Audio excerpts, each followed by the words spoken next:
Hello guys, welcome to our channel. Roadside egg noodles எப்படி செய்யலாம்ங்கறத இன்னைக்கு நாம இந்த வீடியோல பார்க்கலாம். இதுக்கு நான் 2 பாக்கெட் நூடுல்ஸ் எடுத்துர்க்கேன். ஒரு பாத்திரத்துல தண்ணி எடுத்துக்கலாம். அது நல்லா சூடானதுக்கு அப்புறமா இந்த 2 பாக்கெட் நூடுல்ஸ் அதல ஆட் பண்ணிக்கலாம். ஆட் பண்ணதுக்கு அப்புறம் 1.5 ஸ்பூன் salt, 1 ஸ்பூன் ஆயில் ஊத்தி நல்லா இத கிளறி விட்டுருங்க. ஆயில் வந்து இந்த நூடுல்ஸ் ஒண்ணுக்கொண்ணு ஒட்டாம இருக்கறதுக்காக நம்ம இதல ஆட் பண்ணிருக்கோம். இது நல்லா கொதிச்சதுக்கு அப்புறமா 15 to 20 minutes அப்புறம் இத ஆஃப் பண்ணி எடுத்து வச்சிருங்க. வடிகட்டினதுக்கு அப்புறமா இதல பச்சை தண்ணி அகைன் ஊத்தி அத வடிகட்டி எடுத்து வச்சுக்கோங்க.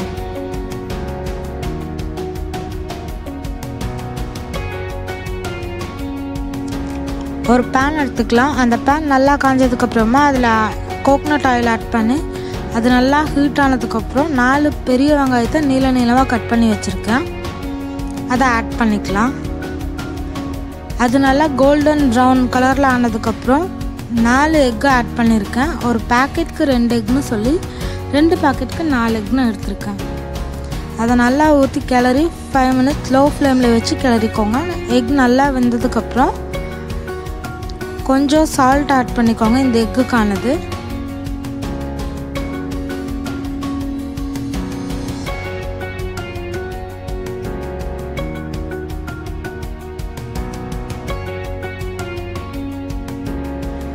இந்த எக் நல்லா வெந்ததுக்கு அப்புறமா 2 பாக்கெட் மேஜிக் மசாலா ஆட் பண்ணிக்கிறேன்.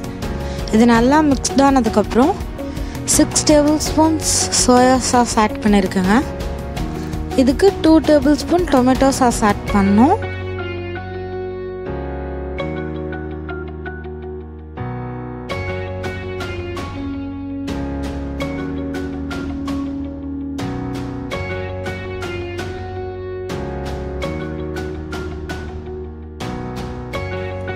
இடையில எண்ணெய் பத்தலைன்னா கொஞ்சம் எண்ணெய் ஆட் பண்ணிக்கோங்க. எண்ணெய் ஆட் பண்ணிட்டு நல்லா இத கிளறி விட்டு நம்ம வேக வச்சு பச்சை தண்ணியில வாஷ் பண்ணி எடுத்துருக்க இந்த நூடுல்ஸை இதில் போட்டு மிக்ஸ் பண்ணிக்கலாம்.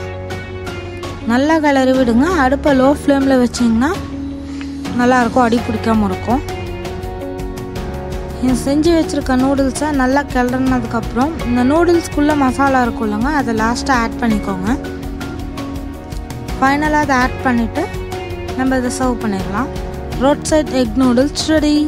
நம்ம சேனல் இது வரைக்கும் சப்ஸ்கிரைப் பண்ணாதவங்க சப்ஸ்கிரைப் பண்ணிருங்க, லைக் பண்ணிருங்க, ஷேர் பண்ணிருங்க, மறக்காம பெல் பட்டனை பிரஸ் பண்ணிருங்க.